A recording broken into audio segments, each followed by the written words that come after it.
Well, I hope you guys like the voice pack. Let me know later what do you think of it. Obviously, no spoilers, but if you ever want to like post about it on Twitter or anything, you can either use Crimzon Ruze or I guess, yeah, I would say Crimzon Ruze is the safest place to do it. Just, you know, no spoilers, but if you like that style, I think it was pretty well done. I wrote the script for it and obviously voiced it. But the government was kind enough to do the sound design this time.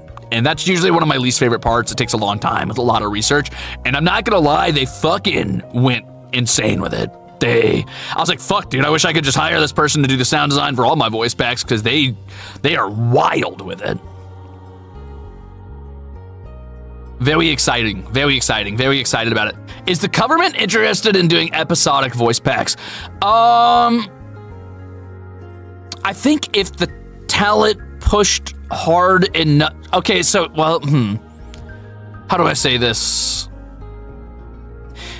I think they're open to it, but it takes work. It takes time and it takes money out of their pocket, obviously, and they want to see a return on that investment, especially if they end up having to hire a writer, and then if they hire sound people and stuff like that. It really depends on like how the VPs are done, right? Like, for me, the reason I could do so many in membership is because I write, produce, Foley work, and, you know, get the music and shit for that myself.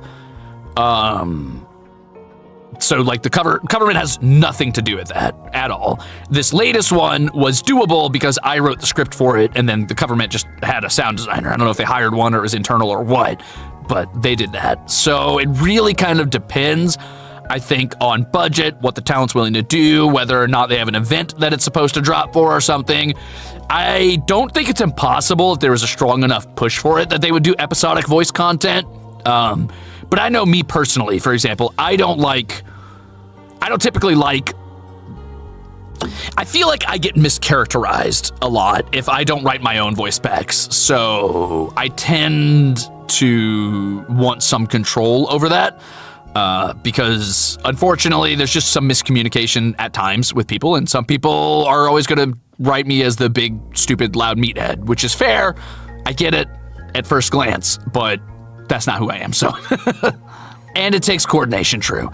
I feel like if I volunteered to write my own, they would let me do episodic voice packs, but then getting everybody else on board and making sure that they're okay with writing their own, or making sure they have a writer they really like that they're willing to keep working with, make sure that writer, you know, stays relatively cohesive with everybody else. It's hard, it's a lot. There's a lot that goes on behind the scenes with it, right? And not everybody wants to write their own stuff or feels confident in doing that, because it is scary. It's vulnerable. It's a vulnerable act, I guess. What is my character like then? Like me? I hope you've been here long enough to know. I don't know, a fully realized person? I'm not a 2D character, I'm a fully realized person. I have depth. That's me. I don't know, I'm loud, I'm stupid sometimes, I'm brash, I can be annoying, pretty fucking mischievous. I feel like everybody misses out on that somehow, which is weird.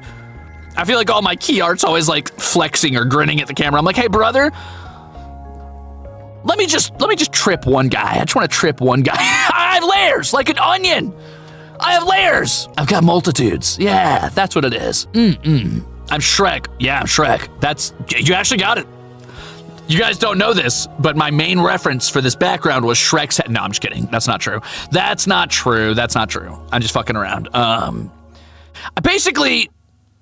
I think what it is that I don't like being represented as the meathead muscle guy, and I think that there's some miscommunication between me and some of the, I want to say, like, sometimes creative team or visual team, and that's partially just a language barrier, and partially because obviously there was an expectation, I feel like, based on the way I look, about how I was going to behave, and that's understandable.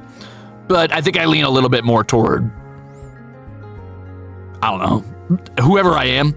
Sometimes a little introspective, most of the time probably pretty loud and fucking obnoxious. Not as loud as Gerard, to be fair. I put less points in loud and a little more points in just being a little bastard, a little piece of shit.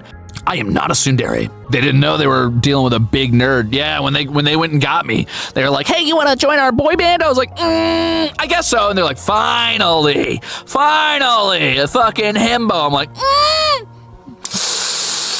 about that.